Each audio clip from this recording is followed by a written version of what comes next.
તમારી સીટો એ તમારા સાડીના પલ્લુમાંથી હાંચકી લીધી છે.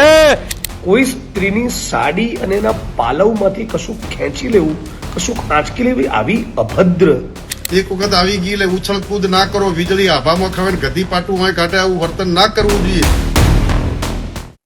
જ્ઞાનીબેનના સાડીના પલ્લુમાંથી સીટો ખેંચીને લાવ્યા છે. આ નિવેદન કેટલું યોગ્ય? આ નિવેદન ભાજપના પ્રદેશ પ્રમુખ જગદીશ વિશ્વકર્મા દ્વારા જે આપવામાં આવ્યું હતું અને જેને જ લઈને રાજકારણ ફરી એકવાર ગરમાયું છે. કોંગ્રેસના અનેક નેતાઓ છે કે જેમને જગદીશ વિશ્વકર્માના આ નિવેદન ઉપર જે વિરોધમાં છે તે આવ્યા છે, તેમની સામે ફોજદારી ગુનો દાખલ કરવાની વાત કરવામાં આવી. ત્યારે ખુદ જ્ઞાનીબેન ઠાકોર છે કે જે મેદાને આવ્યા અને જગદીશ વિશ્વકર્માને ચેલેન્જ આપી દેવામાં આવી. શું ચેલેન્જ આપવામાં આવી તે બાબતે વિગતવાર ચર્ચા કરીએ. નમસ્કાર, લલકાર ન્યૂઝ સાથે હું મયુર મેવાડા.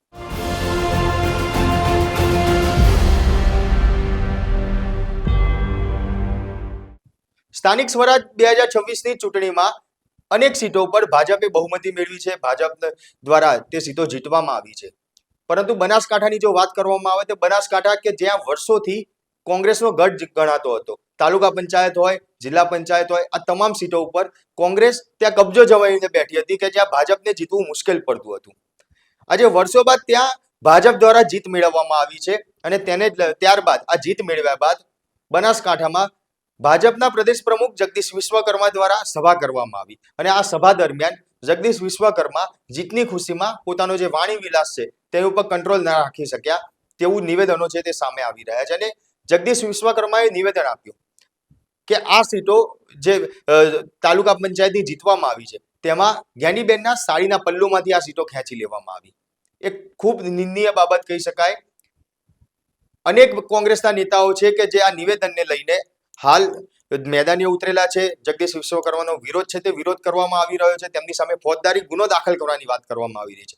જ્ઞાનીબેન ઠાકોર પોતે મેદાને આવ્યા. જ્ઞાનીબેન ઠાકોર દ્વારા નિવેદન આપવામાં આવ્યું અને કહેવામાં આવ્યું કે જગદીશ વિશ્વકર્મા પોતે બનાસકાંઠાના છે, તેમનું ગામ વડગામ જોડેનું છે. તેમના ગામમાં પણ તાલુકા પંચાયત ઉપર કોંગ્રેસે કબજો જમાવ્યો છે. આજુબાજુના ગામોમાં અનેક સીટો છે કે જ્યાં કોંગ્રેસે કબજો જમાવ્યો અને સાથે સાથે જ્ઞાનીબેન ઠાકોર દ્વારા જગદીશ વિશ્વકર્માને ચેલેન્જ આપી દેવામાં આવી. શું ચેલેન્જ આપી તે ખુદ જ્ઞાનીબેન ઠાકોરના મુખે સાંભળીએ કે જે જ્ઞાનીબેન ઠાકોર સાથે મેં પોતે ટેલિફોનિક વાતચીત કરી હતી અને આ વાતચીત દરમિયાન તેમને આ ચેલેન્જ આપી. સાંભળીએ જ્ઞાનીબેન ઠાકોર શું ચેલેન્જ આપી રહ્યા છે. આપણી સાથે જ્ઞાનીબેન ઠાકોર સાંસદ જોડાયા છે. જ્ઞાનીબેન, ભાજપના અધ્યક્ષ જગદીશ વિશ્વકર્માનું જે નિવેદન સામે આવ્યું છે જે આપને લઈને કરવામાં આવ્યું હતું તેને લઈને આપ શું કહેશો? બનાસકાંઠાની મુલાકાતે ગઈકાલે ભારતીય જનતા પાર્ટીના પ્રદેશ પ્રમુખ જગદીશભાઈ વિશ્વકર્મા એ જીતનો ઉત્સવ મનાવવા માટે કરીને આવ્યા હતા. 35 વર્ષ પછી 30 વર્ષ પછી જિલ્લા પંચાયત એ ભારતીય જનતા પાર્ટીને બહુમતી મળી હતી, જાણે ઈડરિયો ગઢ જીત્યો હોય એવું એમના વર્તન ઉપરથી લાગ્યું. એમને લોકશાહીની અંદર હાર અને જીત એ લોકશાહીનો ભાગ છે. એમાં આપણો મોટો અહંકાર ને એક અપમાનિત ભર્યા શબ્દો વાપરવા એમને એવા શબ્દોનો ઉપયોગ કર્યો કે બનાસકાંઠામાં અમે આટલા વર્ષો પછી જીત્યા.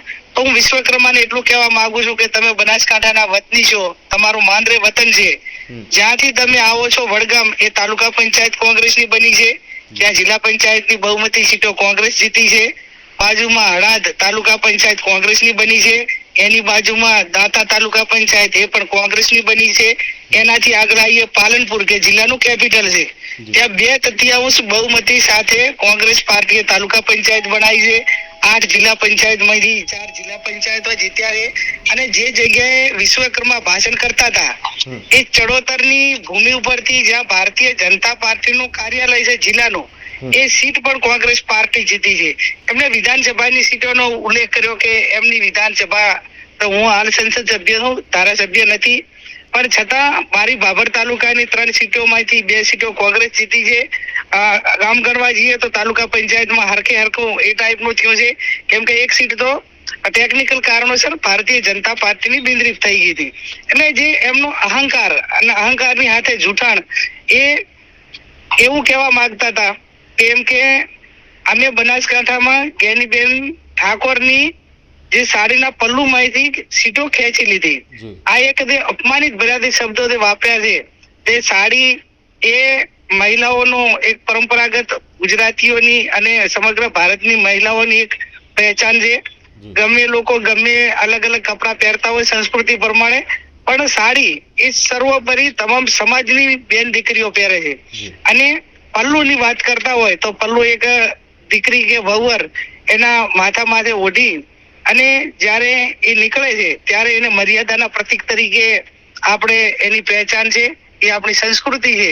અને આવા અહંકાર ભર્યા શબ્દો જ્યારે ભારતીય જનતા પાર્ટીના પ્રમુખ એ વાપરતા હોય તો એમને સત્તાનો બહુ પાવર છે, ઈગો છે. સત્તાના નશામાં એમની જે ભાષાની મર્યાદા રાખવી જોઈએ એ પણ ક્યાંક ચૂક્યા છે.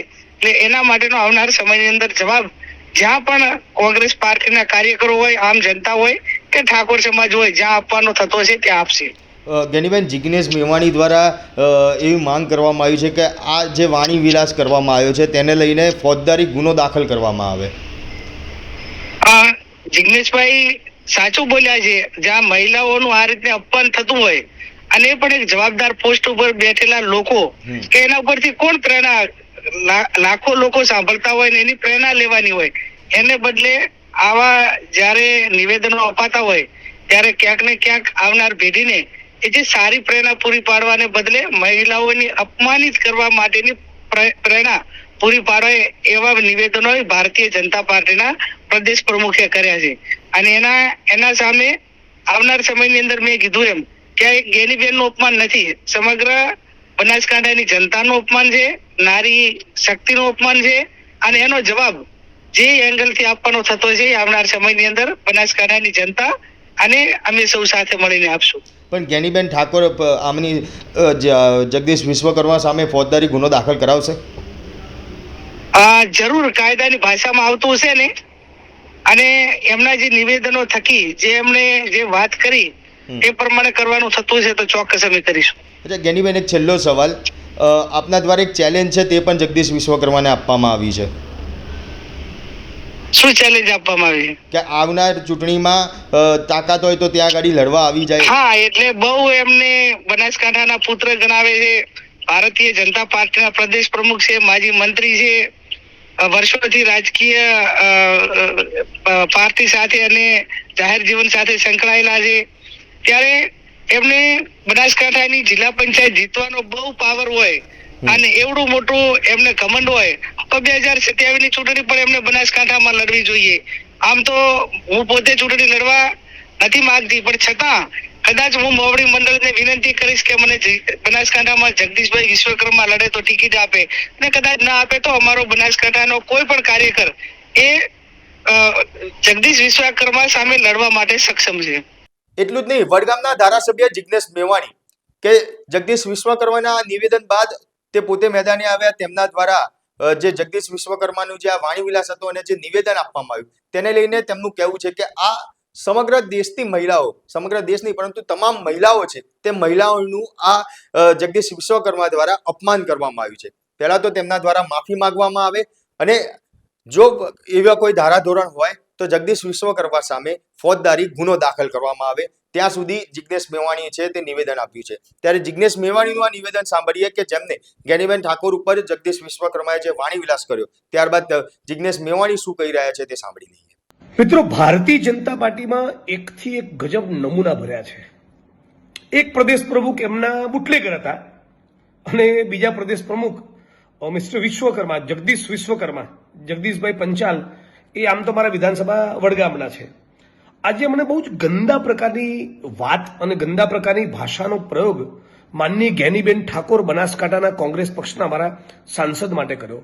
એમણે એવું બોલ્યું સત્તાના અહંકાર અને ઘમંડમાં કે જ્ઞાનીબેનની સાડીના પાલવમાંથી અમે બધું આંચકી લીધું.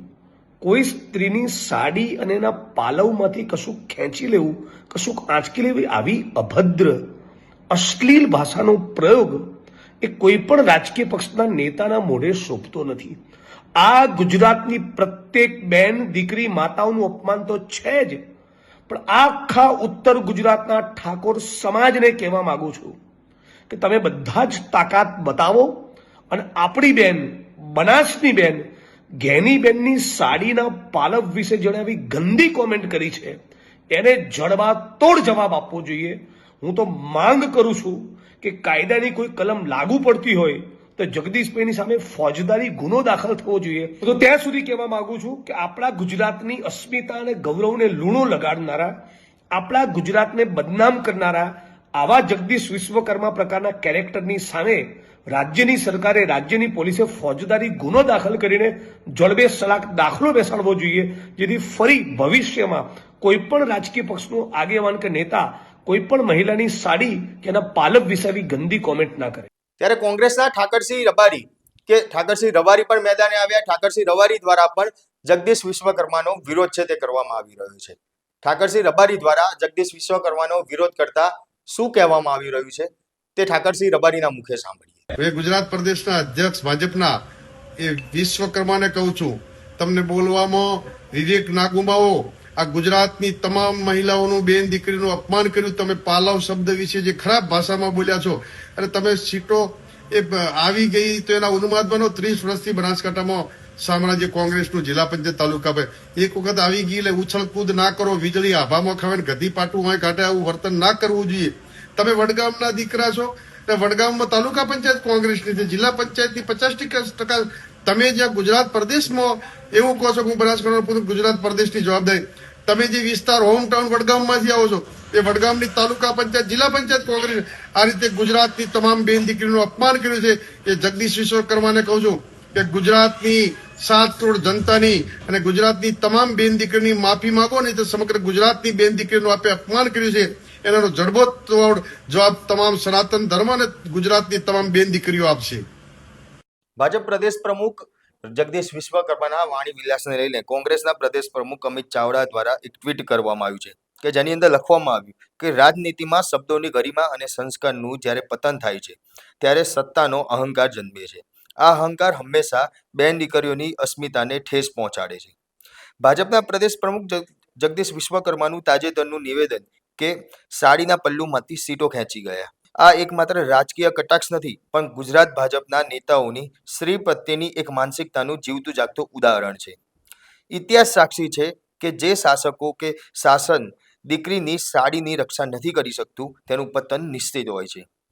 આજે બનાસકાંઠાના સાંસદ જ્ઞાનીબેન જેવા સક્ષમ લોકપ્રિય પ્રતિનિધિ માટે વપરાયેલા હીન શબ્દો એ માત્ર વ્યક્તિઓનું અપમાન નથી, પણ ગુજરાતની દીકરીઓની અસ્મિતા પર પ્રહાર છે. ત્યારે કહી શકાય કે જગદીશ વિશ્વકર્મા કે જે ભાજપના ગુજરાતના પ્રમુખ છે અને જે પ્રમાણે તેમનો બફવાટ કહી શકાય તેવો બફવાટ સામે આવ્યો છે, તેને લઈને આજે સમગ્ર દેશમાં જે મહિલાઓ છે તેમનું અપમાન કરવામાં આવ્યું છે. જ્ઞાનીબેન ઠાકોર ખુદ તેવું કહી રહ્યા છે અને જ્ઞાનીબેન ઠાકોરનું પણ કહેવું છે કે જો આમાં ફોજદારી ગુનો દાખલ થતો હશે એવું પ્રાધાન્ય જોવા મળશે તો ચોક્કસથી તેમને ફોજદારી ગુનો છે તે જગદીશ વિશ્વકર્મા સામે દાખલ કરશે તેવું પણ કહેવામાં આવ્યું. અને સાથે સાથે જગદીશ વિશ્વકર્માને ચેલેન્જ પણ આપવામાં આવી અને ચેલેન્જ આપતા કહેવામાં આવ્યું કે 2027માં જગદીશ વિશ્વકર્મા પોતે બનાસકાંઠાના છે, તેમનું વડગામ જોડે તેમનું ગામ છે, તો ચૂંટણી લડવા માટે આવી જાય. બનાસકાંઠાની જનતા છે કે તેમને દેખાડી દેશે કે ખરેખર આ જનતા કોને વધારે પ્રેમ કરે છે. અને ખુદ જ્ઞાનીબેન ઠાકોરે પણ ભલે આજે તે સાંસદ સભ્ય છે, પોતે સાંસદ છે કોંગ્રેસમાંથી, એકમાત્ર જે ગુજરાતમાં સીટ જીત્યા હતા જ્ઞાનીબેન ઠાકોર, તે પોતે સાંસદ છે, તેમ છતાં બી 2027માં જો જગદીશ ઠાકોર ચૂંટણી લડવા માટે બનાસકાંઠાની સીટ ઉપરથી ઉભા રહેશે તો તેમની સામે લડવા જ્ઞાનીબેન ઠાકોર ખુદ ઉભા રહેશે. કોંગ્રેસના મવડી મંડળને પણ તે રજૂઆત કરશે તેવી વાત છે તે કરવામાં આવી છે. ત્યારે જ્ઞાનીબેન ઠાકોરની આ વાતને લઈને અને જગદીશ વિશ્વકર્માની આ વાણી વિલાસને લઈને તમારું શું માનવું છે તે કોમેન્ટ બોક્સમાં જરૂરથી જણાવજો. સાથે જ અમારા આ વિડીયોને લાઇક, શેર અને ચેનલને સબસ્ક્રાઇબ કરવાનું ભૂલશો નહીં. આભાર.